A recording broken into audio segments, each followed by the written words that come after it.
Well, howdy there, partner. Welcome in, welcome in. Uh, so this game just popped up on my radar as I was going through my humble choice, and never heard of it until like honestly 5 minutes ago. But Rue Valley, it seems to be a mixture of Disco Elysium and Groundhog's Day, the Bill Murray movie. Could be a pretty good combination here, so I thought we could hop on here and check it out. It's the alpha, so I don't know how much you can actually play, but we'll give it a we'll give it a run and see what happens. Alrighty, well, without further ado, let's hop on in here.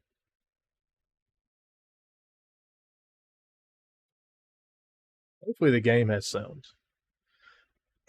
Welcome to Rue Valley. Keep in mind that you are playing a pre-alpha version of the game.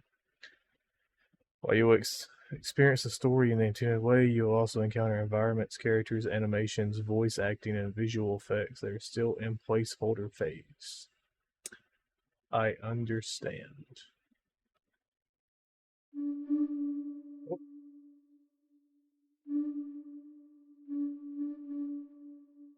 Alrighty, so let's see what we got here. We got resolute, impulsive, or calculated.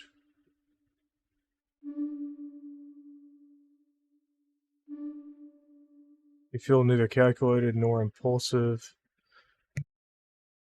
but alert and confident. If only you could stay in this state of perfect focus. I want to go more towards calculated for sure. How many do I have? I have 1, 2, 3, 4, 5, 6, 7, 8, 9, counting the one I just used. You wouldn't really call yourself calculated, you just prefer to think before you act. Yes, you're somewhat calculated, but what's wrong with finding patterns and recognizing connections? You're pretty calculated, you're often overthinking stuff and are generally very cautious. What if you go all the way? You may be too calculated as they say, but what if they say it only to confuse you? What is in it for them? Better think it over. I think in between paranoid and indecisive would be where I would want to hang around at, That sounds right. So next we have ambivalented. So you're neither introverted nor extroverted, and you feel equally fine completely alone as you do surrounded by a huge crowd of people. So if I'm personally going off of this myself, I'm gonna go a little towards more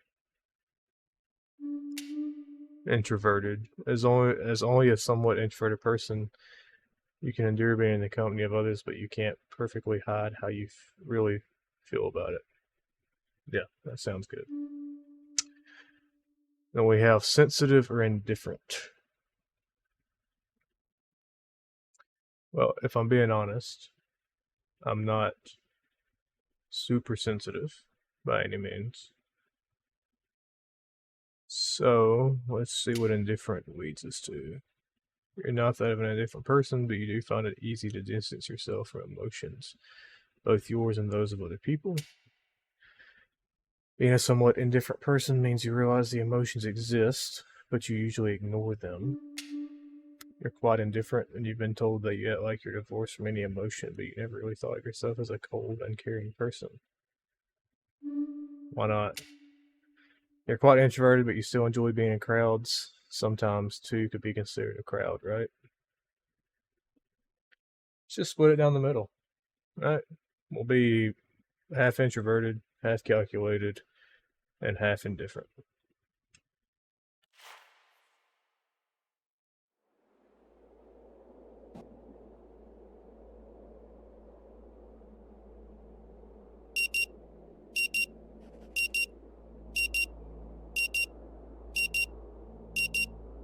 The frenetic sound coming from a century-old clock nudges you back to the present.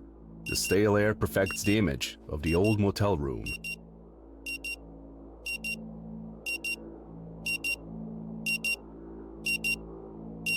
Still with me, Mr. Harrow? You know what? I'll just give him a nod. He needs a nod. Mr. Harrow, I'm aware that you may be experiencing a slight lack of motivation right now. What? Slight lack of motivation. More like total lack of motivation.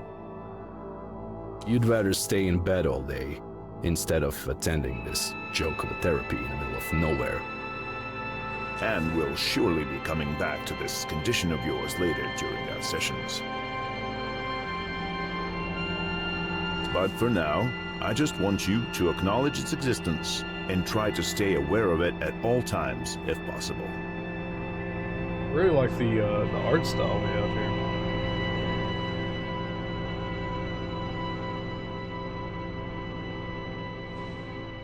Yeah, the art style itself is like actually, I'm digging it. The silence befalls the room. A muffled sound of clanging from the outside only making the moment more uncomfortable.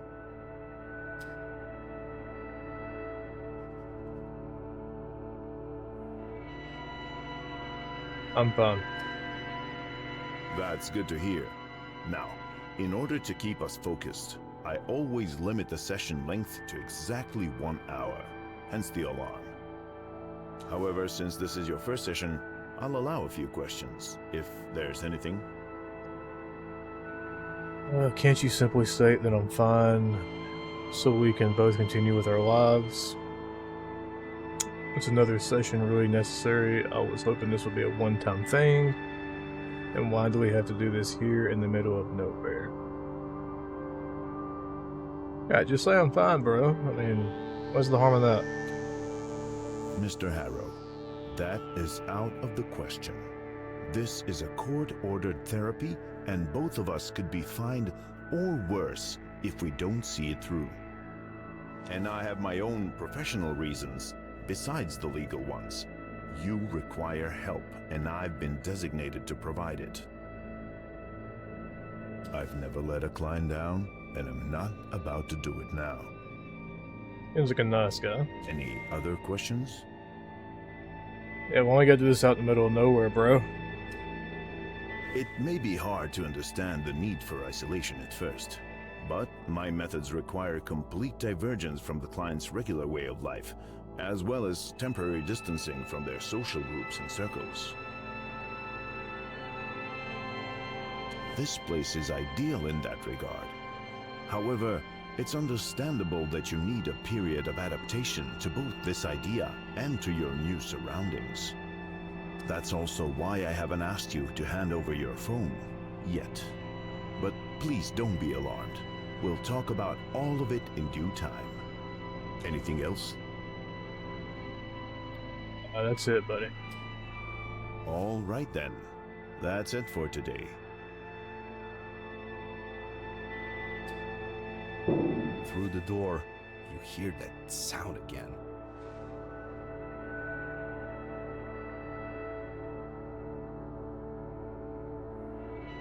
You should go and check in at the office. Your room is probably ready by now.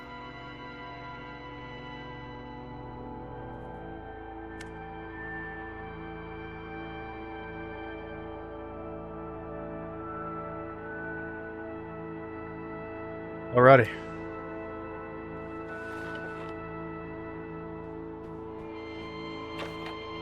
Bye.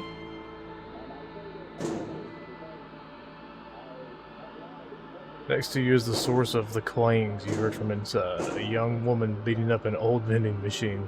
Give me my coffee, you jerk! Spit it out already! Let's go check on her.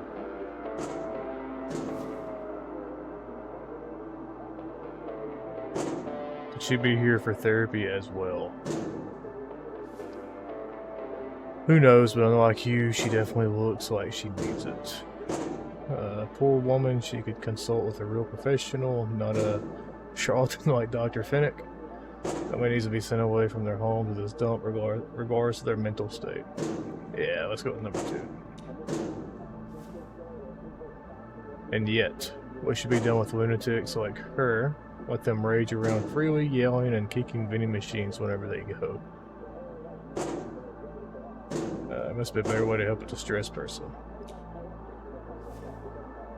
Perhaps you could speak with her, see if you could help somehow. No motivation. So I'm just gonna leave. They don't want me to even talk to her. Thief. I'm just gonna go stand next to her and stare at her. I'll break you open if I have to.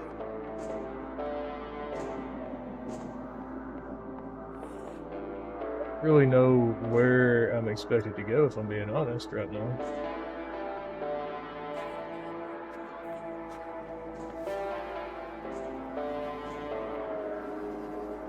Plastic bottles, some empty, others half empty. A partially eaten breakfast, some old clothes torn and faded, all covered in a mixture of grease and spoiled orange soda. Stomp on your distorted image in the puddle. It's gonna splash on me, right? It's gotta splash on me. Hundreds of tiny ripples form in the puddle, but instead of obscuring your identity, even more details emerge on the face. Decades worth of new wrinkles appears, and a poignant expression of a man lost in time becomes even more apparent. The longer you look, the more you see it, the reflection of your inside.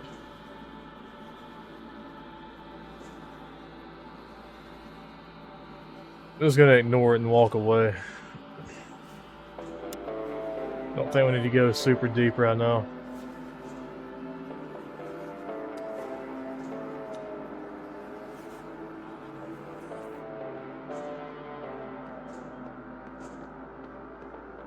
The thing is Rue Valley has free Wi-Fi, AC, phone clean rooms, cable TV, and vending machines. Give me my coffee, you jerk. The car's been bleached by the sun, but you can still make out an image of orange setting sun as the words Rue Valley A written above the illustration. Inspect. The picture is quite detailed, but the colors have been obliterated by sun, making it impossible to discern the main subject, let alone finer details. You squint your eyes and try to make sense of the confusing shapes.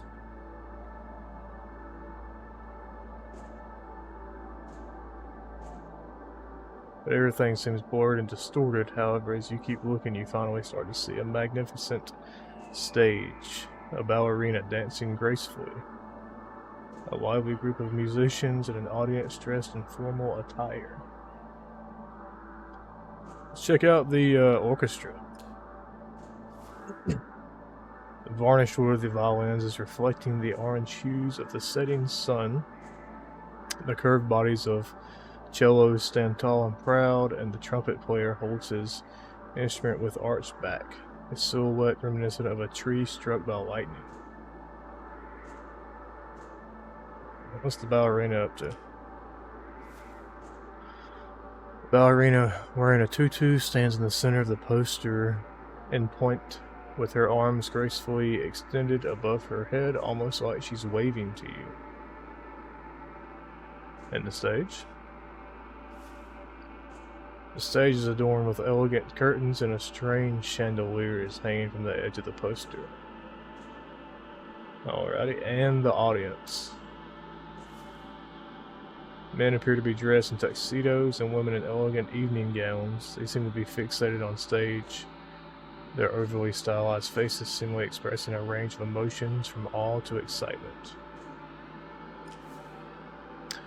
How did a poster for such a highbrow event end up in a wall of a rundown motel in the middle of nowhere? Something is odd here. So I can't even walk away from it. I have to re-examine the poster because of my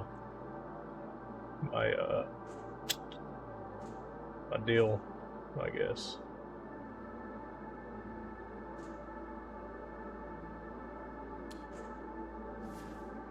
You step back from the poster and it suddenly hits you. Heavily damaged letters at the top read Rue Valley, not Rue Ballet. And as you look at the illustration again in disbelief, you start to realize that what you thought was a ballet performance is in fact something completely different.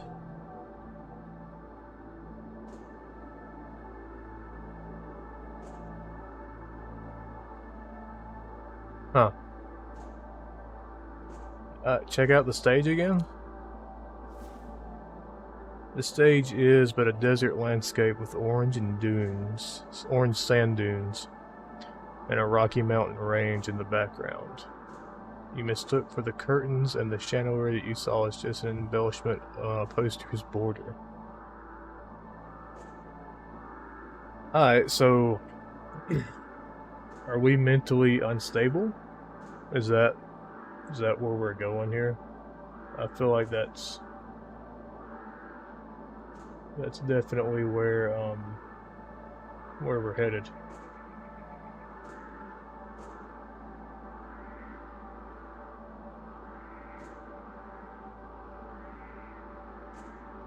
Inspect the ballerina.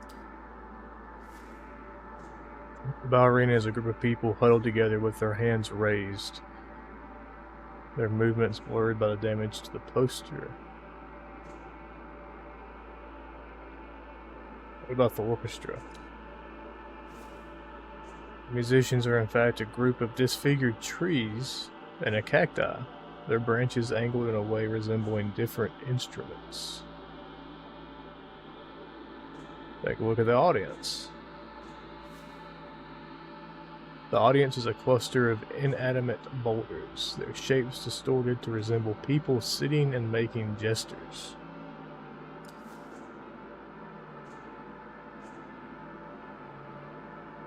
You shake your head in disbelief, feeling a mix of confusion and embarrassment. The realization that you've been looking at a distorted and damaged illustration of a desert landscape all this time, instead of a fancy ballet performance, makes you feel like a fool. Yeah, I wouldn't feel too great about that myself.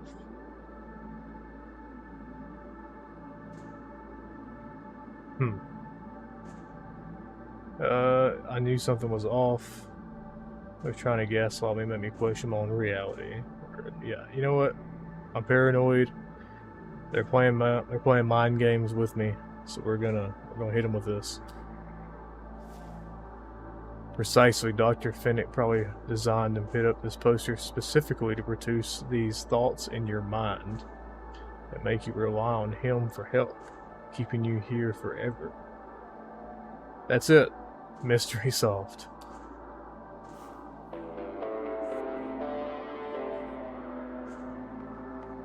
Alright. Mystery solved. Game's over, right? We've done everything we can do.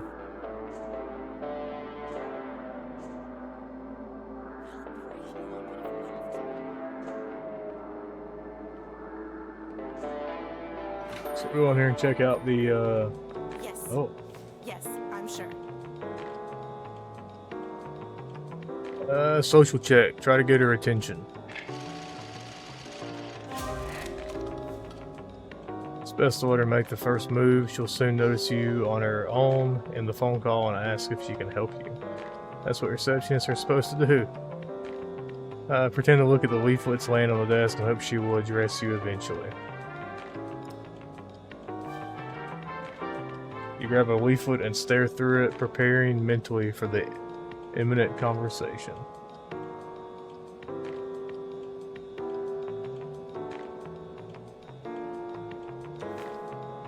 But you either manage to look like you're really here for the leaflets, or she simply doesn't care. Giant donut sign. I have no idea where you are.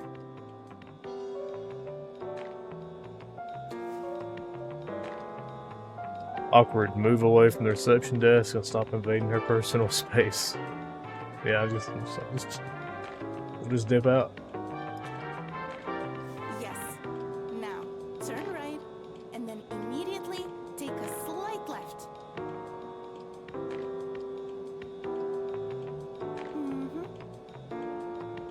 Do I just stand here? Oh, I guess so.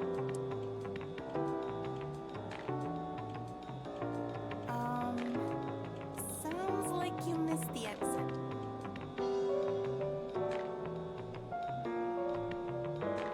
Keeps giving me the. Can you see the industrial compressor sign?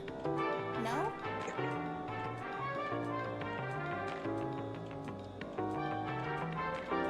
No, it wouldn't. We need them today.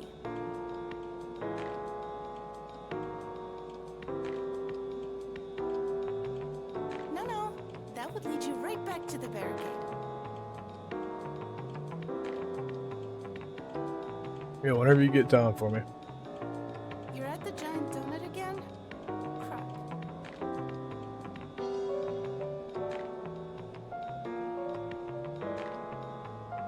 Yes. Now, turn right, and then immediately take a slight left. What's this window doing? Stare through the window to pass time. Beyond the empty parking lot, there's only barren desert stretching for as far as the eye can see. This emptiness is drawing you in. Mm-hmm. You hear the receptionist mutter as if answering some unasked question of yours. Then you notice small patches of green hidden in the sand. It seems there's always something to be found in nothingness if you stare at it long enough. Let's try to count how many tiny bushes are out there. 1, 2, 3, 4, 5. The large one over there could be counted as 3 tiny ones.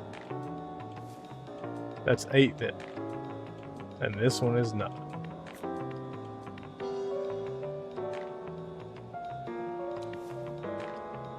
Minutes pass, but the phone call is still not at its end. You missed it again?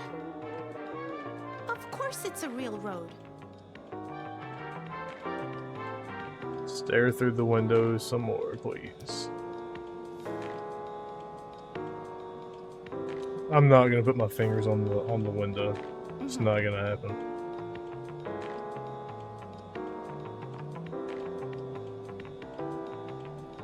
I have to wait inside.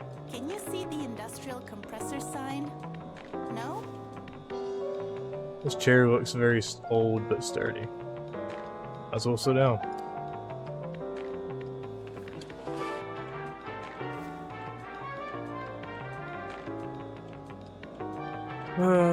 Mess with your phone while you wait. Or just sit patiently doing nothing. I guess we're gonna pull our phone out, right? Why wouldn't we? The phone beeps to life and years of old wallpapers greets you. If it wasn't a collection of pictures on the screen, it would be musty with age and neglect. Play a quick match of hyper-casual protagonist while you wait, or scroll through your feed to kill some time. We're gonna play a quick little game. The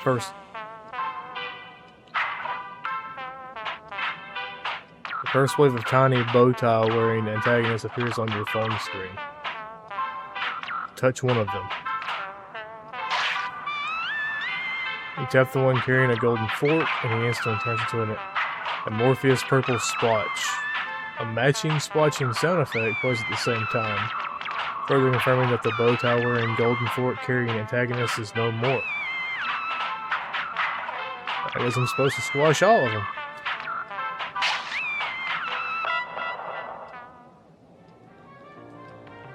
Is this game?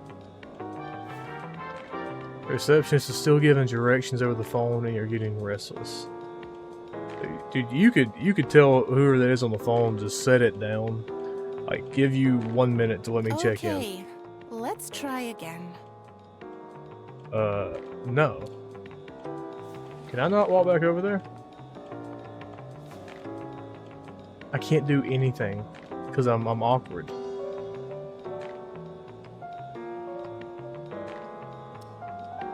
No, that would lead lead you right back to the barricade. Oh my goodness. Wow. Just sit down. I'm just gonna sit here and do nothing.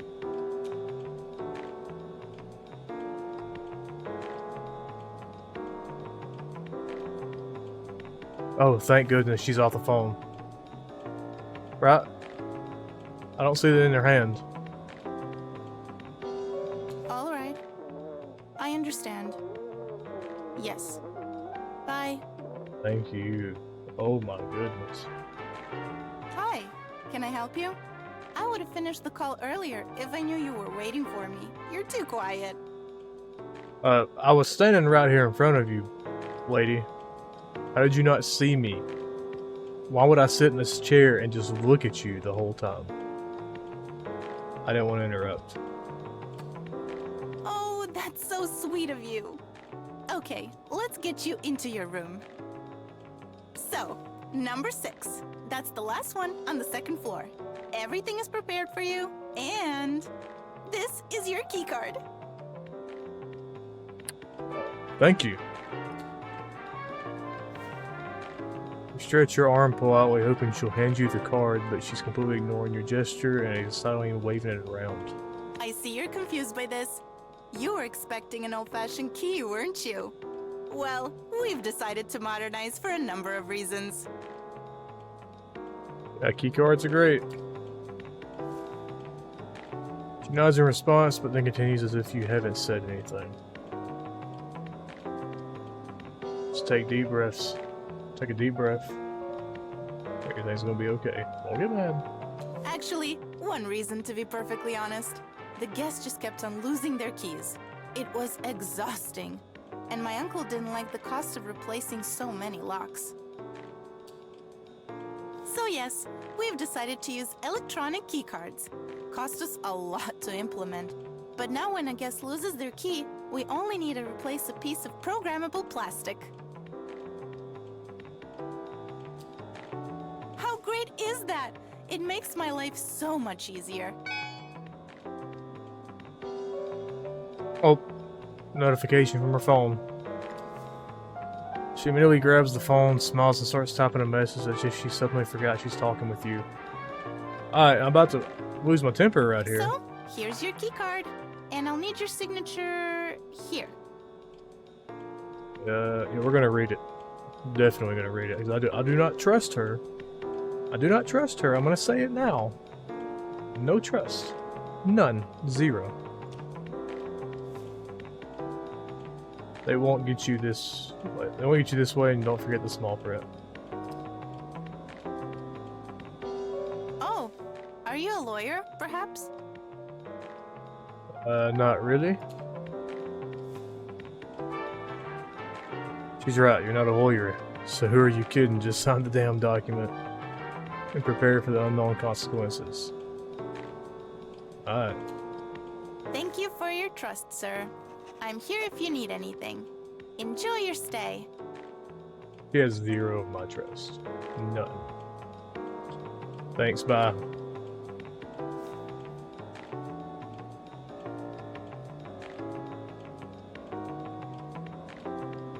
I just want to get away from you. If I'm being honest.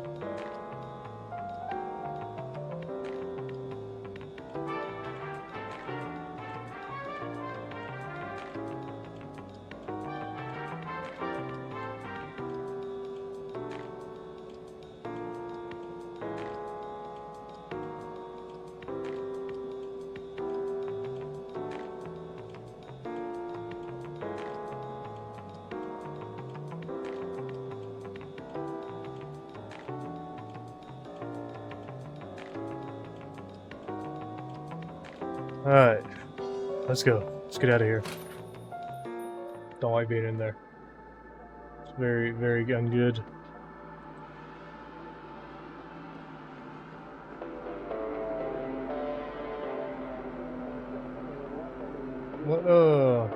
What room key are we? Room number 6.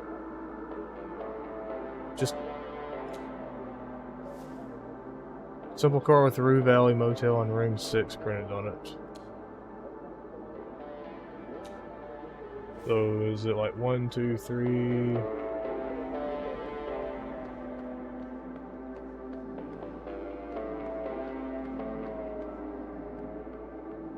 Six.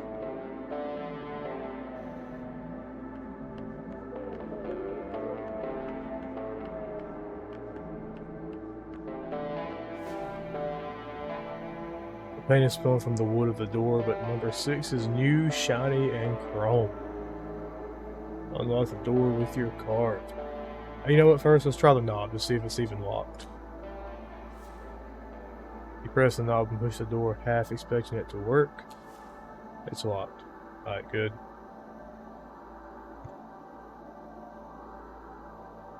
Unlock the door with your card then. Tiny green dot of light shows near the knob. The door is unlocked. Enter the room.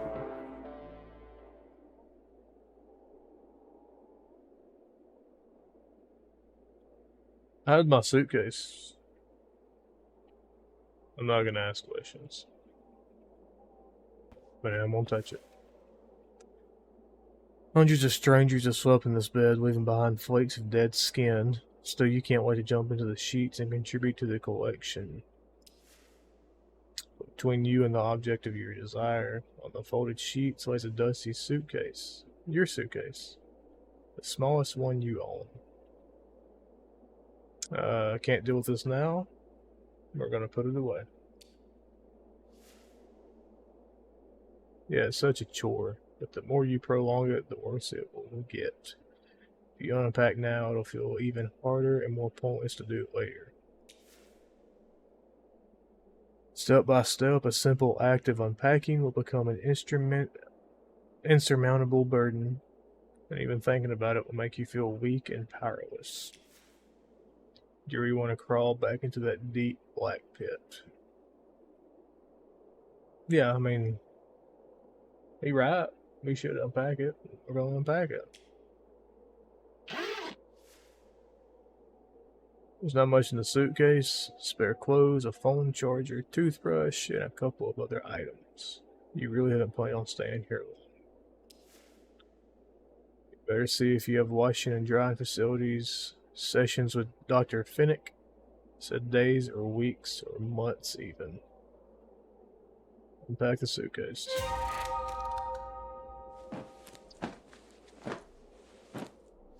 It was a cognitive check. You plug your phone charger above the bedside cabinet, put your spare clothes in the closet, the slippers next to your bed, and your toothbrush and a clip under the bathroom mirror. Now that the suitcase is dealt with, the motel room is officially your home. You'll do.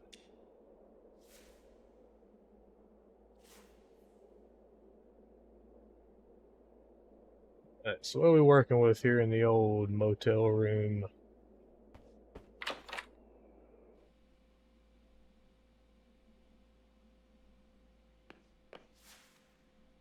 So many dark patches that this can barely be called a mirror. A small cup holds your implements of oral hygiene. Well, we're going to brush our teeth because that is the smart thing to do. You grab the toothbrush from the cup. Let's see. First, wet your toothbrush or put toothpaste on it. So I think people go back and forth on this. I would imagine. Me personally, I'm going to wet my toothbrush before I put toothpaste on it. Feels better in my mouth.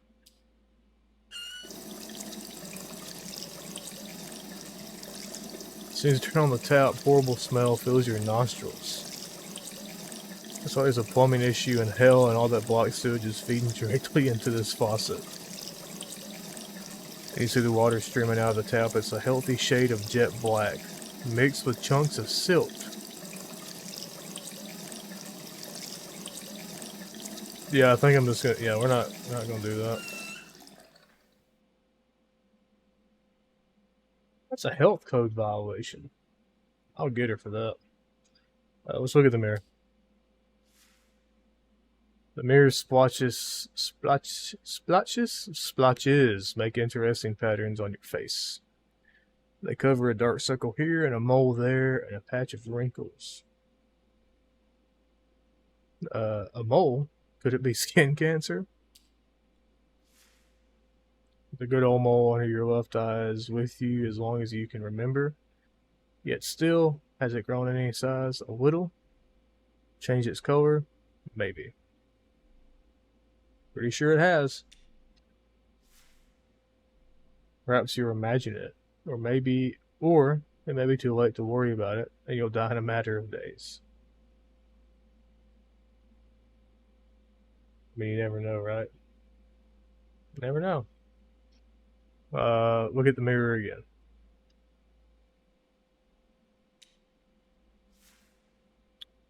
Stranger that looks exactly like you is looking you straight into the eye. That's our bathroom trip.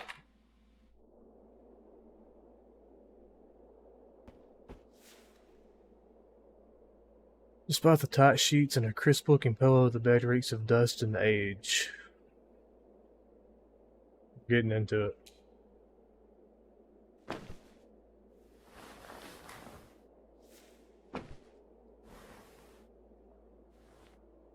It creaks and squirms as you crawl into it and you try to make yourself comfortable, but the overly soft mattress swallows you up.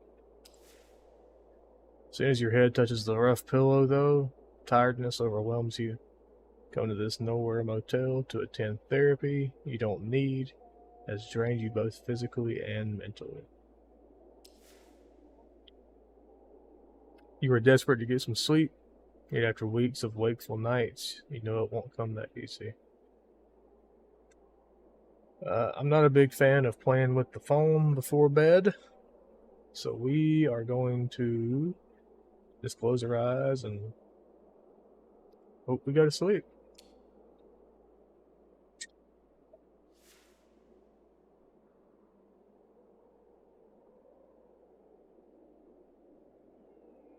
For a precious moment, there's only darkness and silence, but your mind refuses to calm down. Soon your thoughts start chasing each other in circles. And we're gonna see who's calling. The screen reads simply unknown number. You feel betrayed by your very own phone, masking the identity of the mysterious caller.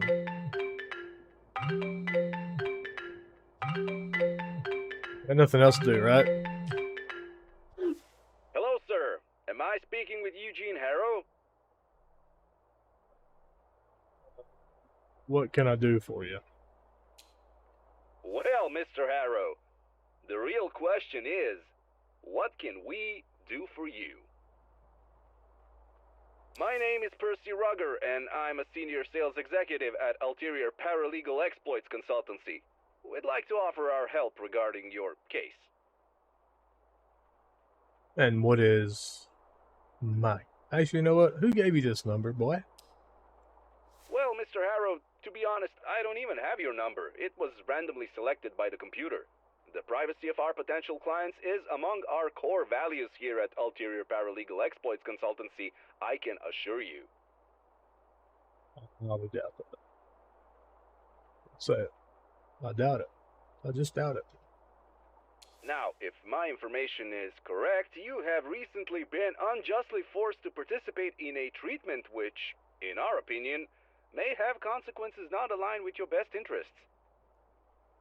Are you referring to my psychotherapy here in Rue Valley? Mr. Harrow, let me be frank with you. I have no idea where this True Valley of yours is, but we will work together to put an end to this undue response to your, well, unique situation. I mean, we have only known each other for a couple of minutes, and I can already see what a strong-willed individual you are. You know what you want, and nothing will stop you from getting it. He's just sucking up to me now. So, I presume you're ready for the next step in our cooperation. You know what? This guy has my attention, so I'm gonna let him continue. Now that's what I like to hear. Eugene, Mr. Harrow. You truly are a man of action. I'll write down your general consent here and forward your case to my colleagues in our paralegal department. They'll contact you shortly. What time is it, by the way? Well, Mr. Harrow, it was a colossal pleasure talking with you. Tschüss. Yeah, just to you, buddy.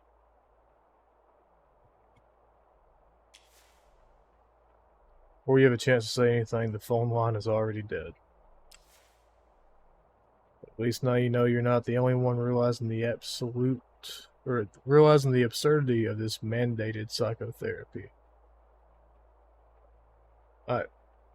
Let's close your eyes again.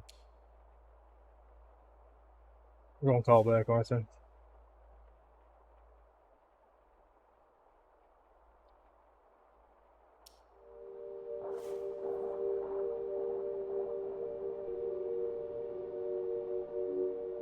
What is this?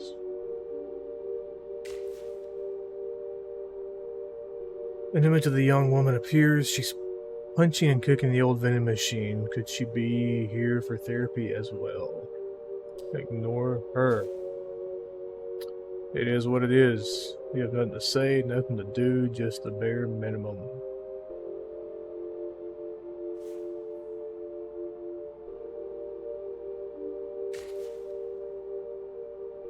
Swirling images, the bushy eyebrows of your new psychotherapist emerge, bouncing up and down as he talks. Still with me, Mr. Harrow? Just nod. Are you conserving your words or hiding the fact that you just don't have any? I bet it's the latter. Well,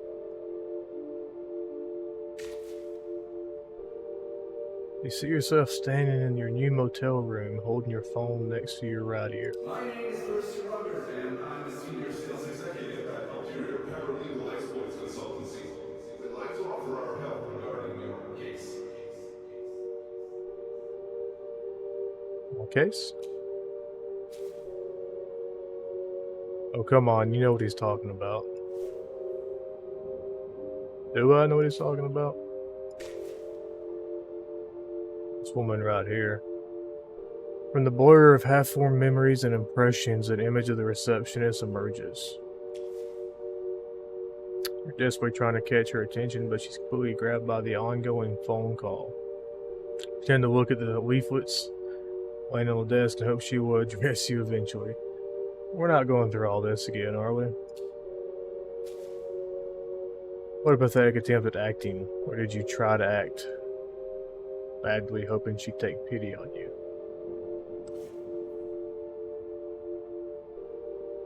Pretty tough on myself here, it would seem.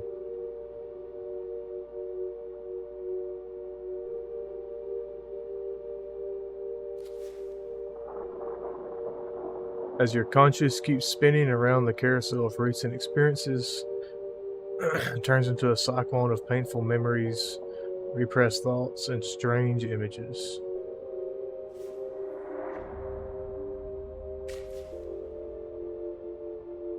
Oh, the figure of your angry father towers over you. Jeez. It's not up to you to decide anymore. Not after what you've done.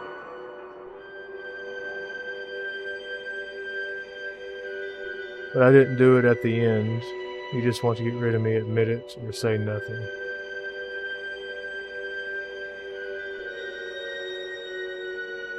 I don't know.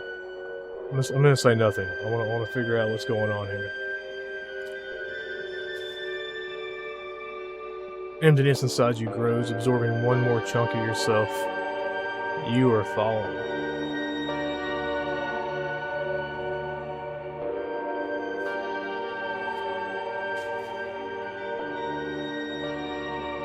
You're desperately searching for something in a dark, dusty attic full of broken furniture and random clutter. You don't recall ever being here before, but you notice the attic of your own house. And every piece of old junk that you stumble upon feels somehow familiar. although you cannot really recognize any of it. Open the chest covered in cobwebs. Inside the chest is a pile of old letters. You can't remember if they're yours, but you know they're not worth reading. Look below the moldy remnants of a sofa. You look underneath the sofa and only darkness meets your eye. You stretch your arm reluctantly, but find only dust and dead insect shells. Search behind the pile of crumbling, decades-old books. You carefully move the pile to the side and discover another pile of even older books hiding behind it. While moving the second pile, despite your care, some of the books simply turn to dust, only for the third pile to be revealed of books so ancient you don't dare to even touch.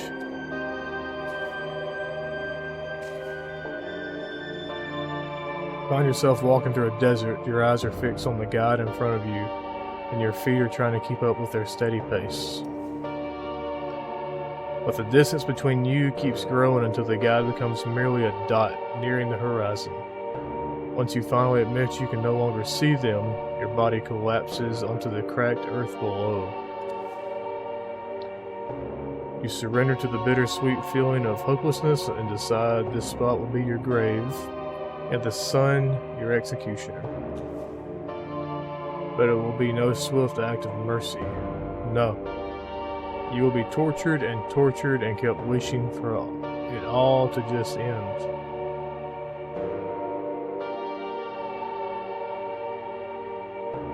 Look up at your headsman. As you gaze at the sun, green and purple after images start appearing on your eyelids every time you blink. At the sun, it keeps staring back at you relentlessly without a slightest intention of ever moving away from the zenith.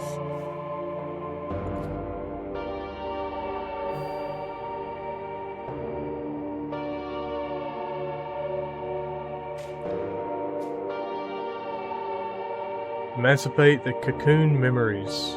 Hold to commit.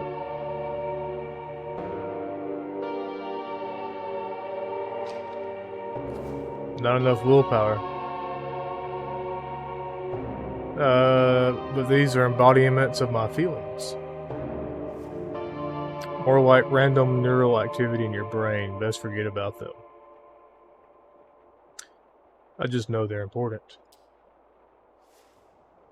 Could be, but you're strong enough. But are you strong enough to confront them?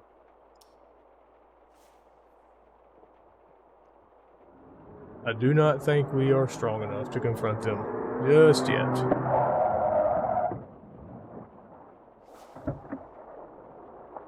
The sound of a car engine and screeching tires urge you to open your eyes, bringing you back to the miserable reality again. Whirlwind of uncontrolled thoughts is still spinning inside you. Your nostrils carry a curious smell of dust, and your throat is as dry as a desert.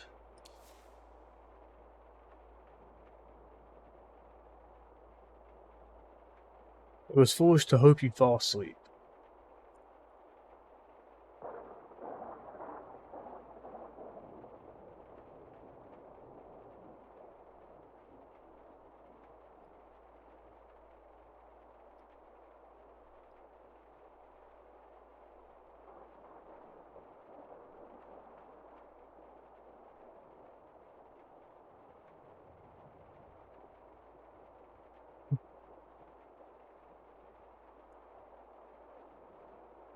Get up and find some water.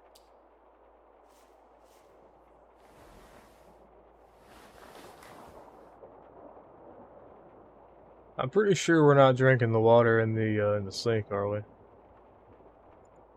No. I mean, we'll look at it, I guess. But I think we already know what's going to happen. Open the tap and drink some water. Okay.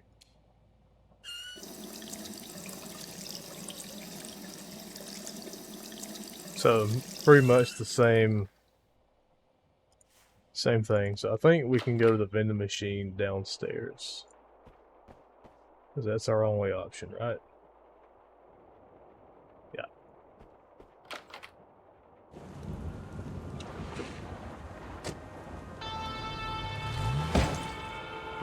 Damn it! You hear the man yell from inside the vehicle. Even though the tinted windshield, you can feel his frustration. Come on, start, you piece of shit! He says to the car.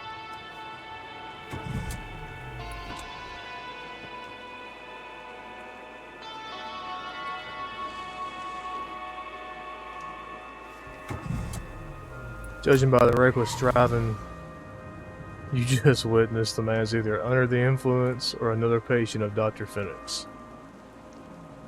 I mean, he does seem to be in a hurry.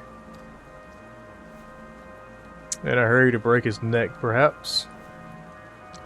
Come to think of it, could it be that's exactly what he's trying to do? Right. Let's find something to drink. Oh, the pathfinding does not work. Oh, I guess it does, okay. No, you know, we're just gonna click on the stairs.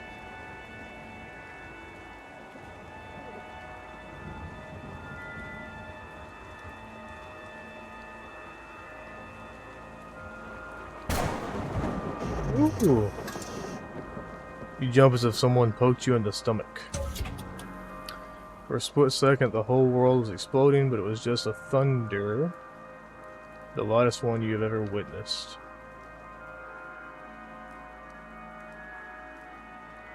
At least my reflexes still work. As well as your heart, it's racing from the sudden shock. There's nothing to use this unwanted excess of adrenaline for, so it keeps lingering, eating you out from inside while you stand alone and thirsty in the middle of the empty parking lot.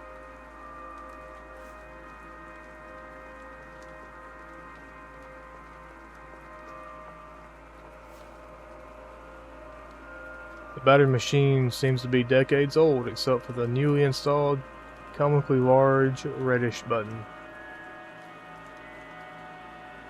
Press a couple of keys on the pad, check the label on the reddish button. Let's check the label on that red button. It reads, drinking water for the people of Rue Valley, free of charge, courtesy of Coral Destiny. Well, there you go.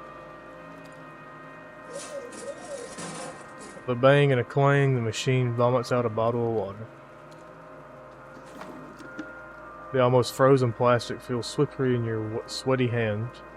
You can't wait to drain it of its precious fluid.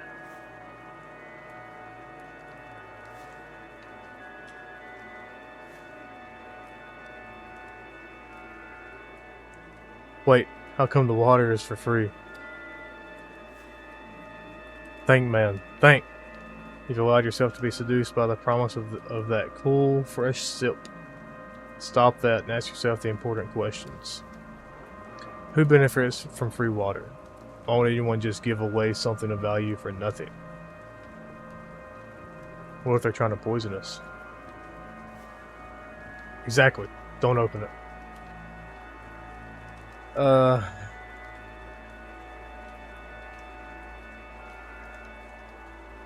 Man, I'm gonna drink the water because I'm a thirsty boy.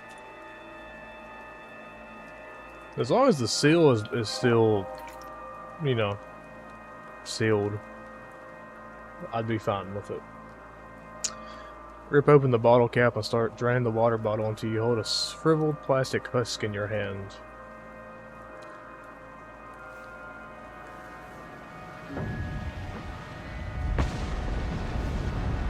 Suddenly, as in response, the night sky turns blood red and you feel an infinite scream passing through everything. Unbearable anxiety comes over you. We're getting away.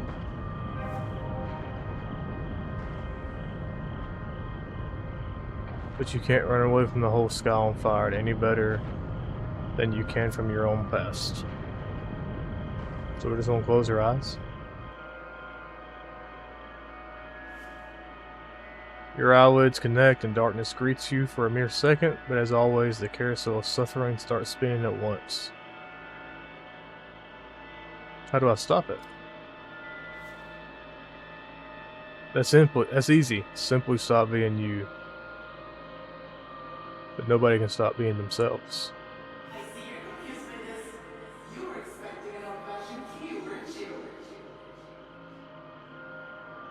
What I wasn't expecting is you. But the receptionist disappears, and instead the fiery sky begins burning its way through the darkness, cutting several straight narrow slits in your closed eyelids. Squeeze your eyelids tighter. Well then, keep craving, keep clinging, keep suffering. I have no choice. Red sky is seeping through the cuts, and your eyelids forming a number.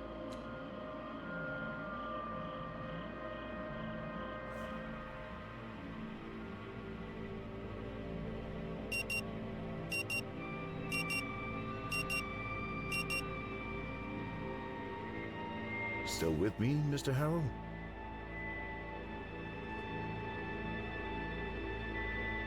Stop the carousel and focus on something else. Sure, there's something pleasant to think of instead of this bushy, eyebrowed psychotherapist and this court-mandated therapy. Think of something sexy. But Dr. Finnick only seems to become more real. Mr. Harrow, can you hear me? Of course, I can hear you. All right. I am aware that you may be experiencing a slight lack of motivation right now, and we'll surely be coming back to this condition of yours. Lack of motivation. That's the least of your worries while your mind is filled with this crushing, overwhelming sense of impending. Wait, did you hear that? A muffled sound of metallic clanging from the outside diverts your frail attention. For some unknown reason, your heartbeat accelerates and cold sweat appears in your armpits. At all times, if possible. Just nod. Good. Now, in order to keep us focused, I always limit the session length to exactly 1 hour. Hence the alarm. However, since this is your first session... Mr. Harrow, you're shaking. Are you feeling unwell? Well, you endured the whole session stoically so far, but this one moment of anxiety will completely ruin your chances of being sent back home anytime soon. Emotional check. Try and act like a stable, well-adjusted person that you are.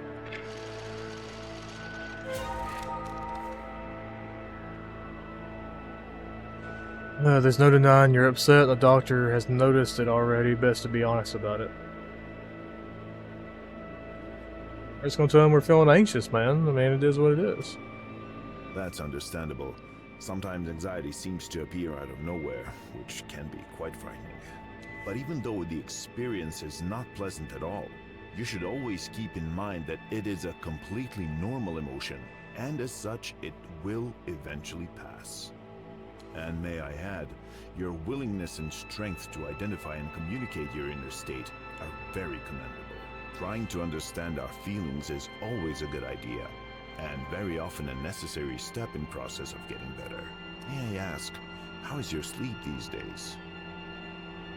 Oh, it's not so good, Doc. I guess so. He seems to inspect the dark circles under your eyes.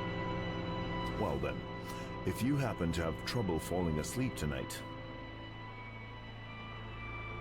He opens his hand, revealing a single purple pill lying on his palm. There's no reflection in his glasses. Behind them, a pair of bushy eyebrows. Reach for the pill. Remember, what I'm giving you is a mild, non-prescription herbal hypnotic drug. Nothing more. Hopefully, it'll help you calm down and get some rest tonight. We'll continue tomorrow. All right then. Now, you only need to pick up the key card for your room, and I'll call the reception to make sure everything is in order. Sounds good? Can you tell her to hurry up this time?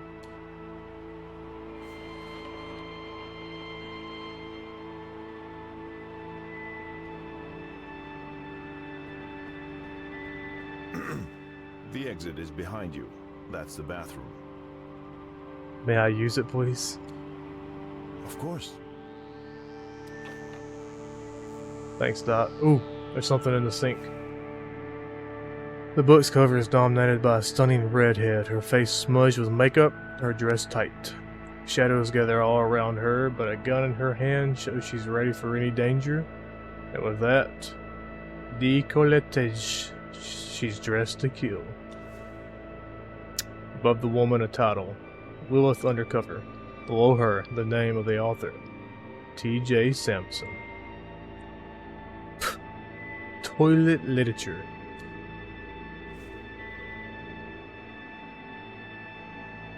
Does this sink work? A troubled and distorted man meets your gaze from the other side of the mirror. He looks exactly like you, but somehow doesn't feel like you. You must have forgotten lost in thoughts for a moment while the doctor was speaking. It couldn't have possibly happened more than a couple of minutes ago, but it feels like an hour has passed since.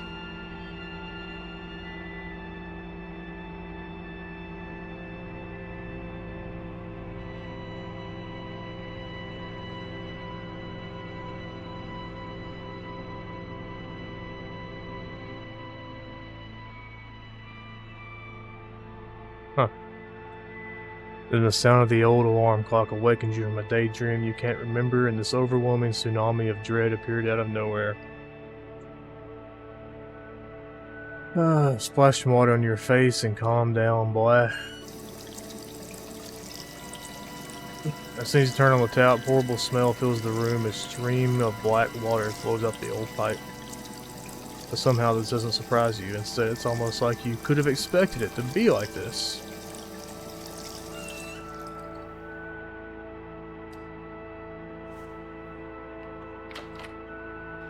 Refreshed yourself? Feeling a bit better now? A bit. That's good to hear. See you tomorrow, Mr. Harrow. Alright, bye-bye. Alright, so I think we got a little over an hour in the stream. It's a good place to stop. Good place to cut it off right here. And we will return to this on the morrow. But I'm digging it. I'm digging it. I think it's a good game. I think it's a very good game. So we'll see what happens. Alright. Episode 2 coming tomorrow. Goodbye.